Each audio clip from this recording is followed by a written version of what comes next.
Hoje vamos fazer mais um episódio de Histórias e Glórias, uma rúbrica onde falamos de homens excepcionais do ciclismo, visões de grande plano sobre atletas e personalidades que marcaram esta modalidade.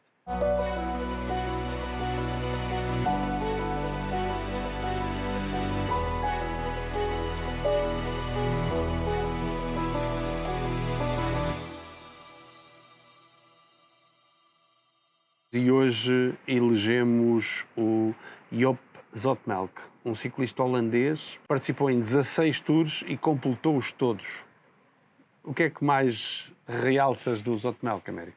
O Zoetemelk é um ciclista holandês, ou seja, e sendo holandês, a Holanda sempre teve grandes ciclistas, mas ciclistas mais talhados para corridas de um dia. Muito embora em cada geração tenha aparecido alguns ciclistas para grandes voltas, nomeadamente o Zoetemelk, o Kuiper, o Breukink, mas se formos a ver no palmarés das grandes voltas, aparecem poucos a conseguir vencê-las. Mais recentemente temos o Dumoulin, o Kruijswijk, que são homens que tentam, já ganharam o Giro. A volta à Itália, mas no que toca ao palmarés do Tour, só aparecem dois vencedores no palmarés como vencedores. Primeiramente o Ian Janssen, após a Segunda Guerra Mundial, e depois o Zoetemelk, numa circunstância muito específica, na desistência do Bernard Hinault na volta à França, que lhe abre a porta para o Zoetemelk vencer esse Tour. Mas a realidade é que o Zoetemelk apanha aqui dois monstros do ciclismo mundial.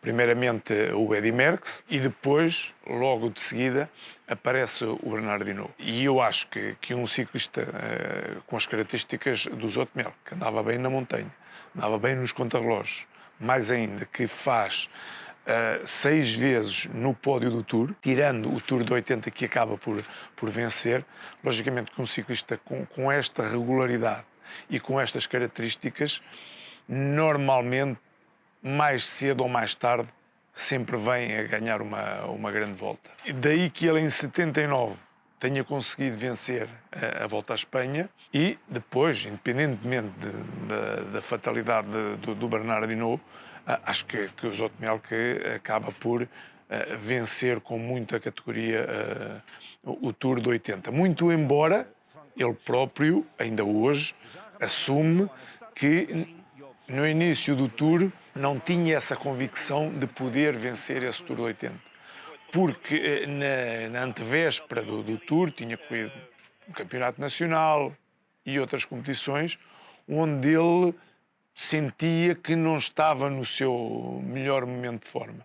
Mas, na realidade, assim que o Tour começou a decorrer na primeira semana, e inclusivamente porque o Zoetemelk nesse ano estava numa super equipa, uma equipa holandesa, a Tirrallig, que era formada por grandes roladores, e houve 2 contrarrelógios por equipas. O Zoetemelk, durante esses 2 contrarrelógios por equipas, através dessa grande formação, acabou por ir ganhando tempo ao Bernard Hinault, ao ponto de, quando o Bernard Hinault acaba por desistir, eles estão separados não por muitos segundos. Nunca se sabe se, eventualmente, mesmo sem a desistência do Bernard Hinault, se o Zoetemelk não poderia ter chegado à vitória no Tour.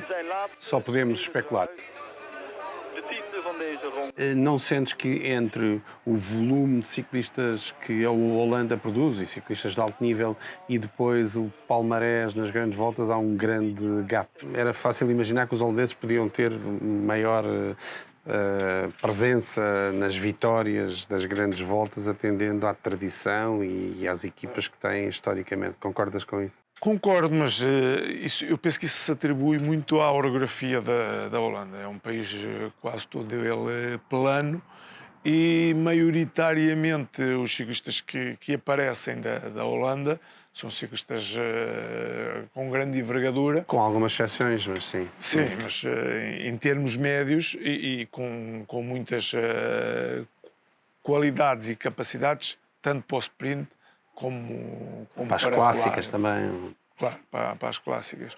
Mas é o que eu digo, muito embora tenha sempre aparecido em cada geração sempre um ciclista ou outro com qualidades. Eu, por exemplo, não falei Na noutro, montanha, o Van sim. Velde, também era um ciclista que andava muito bem na alta montanha. Kuiper, sim, havia outros. Mas digamos que o Zoetemelk teve azar porque apanhou o Merckx e o Hinault, teve sorte um único ano porque, enfim, Claro, o Hinault teve claro. uma lesão e... No entanto, tu falaste aí na Tyrrell, que era uma equipa, enfim, muito regular, muito boa, essencialmente reguladores e sprinters, ganhava muitas clássicas, por vezes conseguia andar uns dias com a camisola amarela no Tour, sobretudo na primeira fase, o que irritava um bocadinho o Bernard Hinault, não é? Porque eles ganhavam sempre tempo no contrarrelógio por equipas e às vezes até no prólogo, não é? Nomeadamente o Ian Ras, o Jerry Knetton, mas a verdade é que o Zoetemelk foi muito pouco tempo da Tyrrell e foi de outras equipas, não é? E a Tyrrell é que o ajudou a ganhar, na verdade. É, porque o Zoetemelk, de uma certa forma, passa a profissional por uma equipa francesa, a Mercier, na altura, que era a equipa do Polydor, e manteve-se ali há alguns anos em equipas francesas. E os pódios que foi conseguindo foi nas equipas francesas. Por curiosidade, quando passa à Tyrrell, consegue essa vitória emblemática na Volta à França, através de uma equipa holandesa, que, logicamente, inclusivamente para um ciclista holandês, foi um feito histórico. Não é?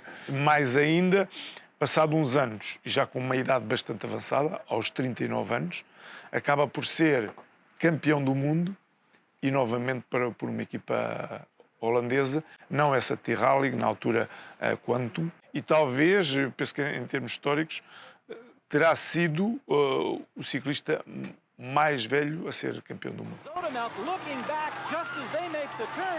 Joop Zoetemelk is going to steal this race. This is incredible. Zoetemelk at 38 years old is going to win the World Championship race. Arms in the air. Joop Zoetemelk crosses the line.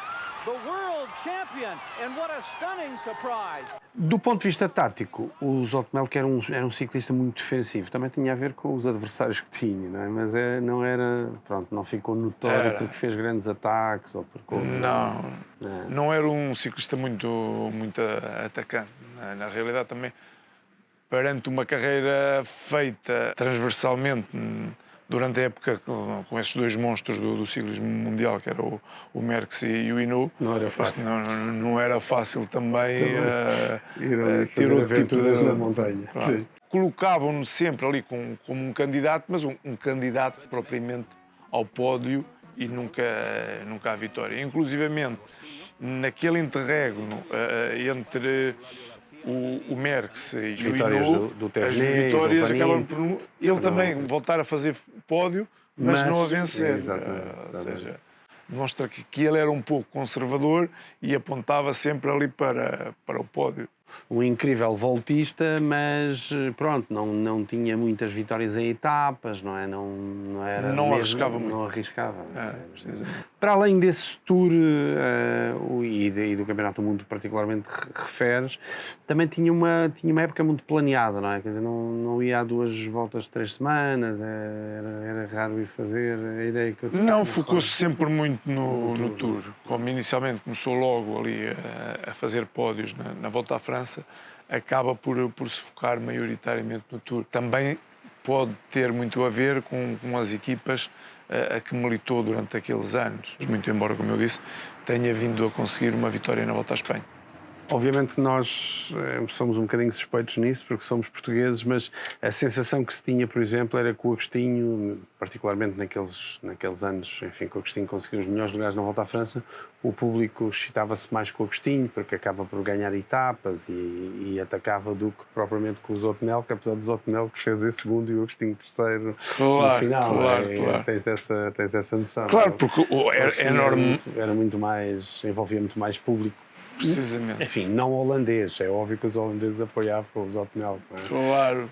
Por isso mesmo, porque o Agostinho tinha esse lado irreverente e porque não era um ciclista muito táctico. Ou seja, tinha força, atacava, e o Zoetemelk não, já tinha uma escola totalmente diferente e já começava o Tour a pensar que tinha um pódio à mão e então geria muito o Tour a pensar que poderia chegar a Paris e aceder ao pódio, e que eventualmente qualquer ação menos pensada poderia muito bem perder esse lugar no pódio. Que outros aspectos é que achas que, enfim, te vem à memória quando pensas no Zotemel? Para além, logicamente, desse Tour, dessa Volta à Espanha e desse Campeonato do Mundo, acabou por ter um palmarés paralelo de corridas secundárias, tipo critério internacional, corridas de um dia, como a Amstel Gold Race, a Romandia. Ou seja, não é que o seu palmarés tenha sido único e simplesmente estas vitórias, tanto no Tour como na Volta, e depois esses tais 6 pódios na Volta à França, mas sim, paralelamente, teve várias vitórias em várias competições por toda a Europa. Muito bem, foi mais uma rúbrica Histórias e Glórias sobre um grande campeão holandês, uma terra com muita gente, mas que nem muito poucos ganharam provas de 3 semanas. Falámos do Joop Zoetemelk. Até à próxima.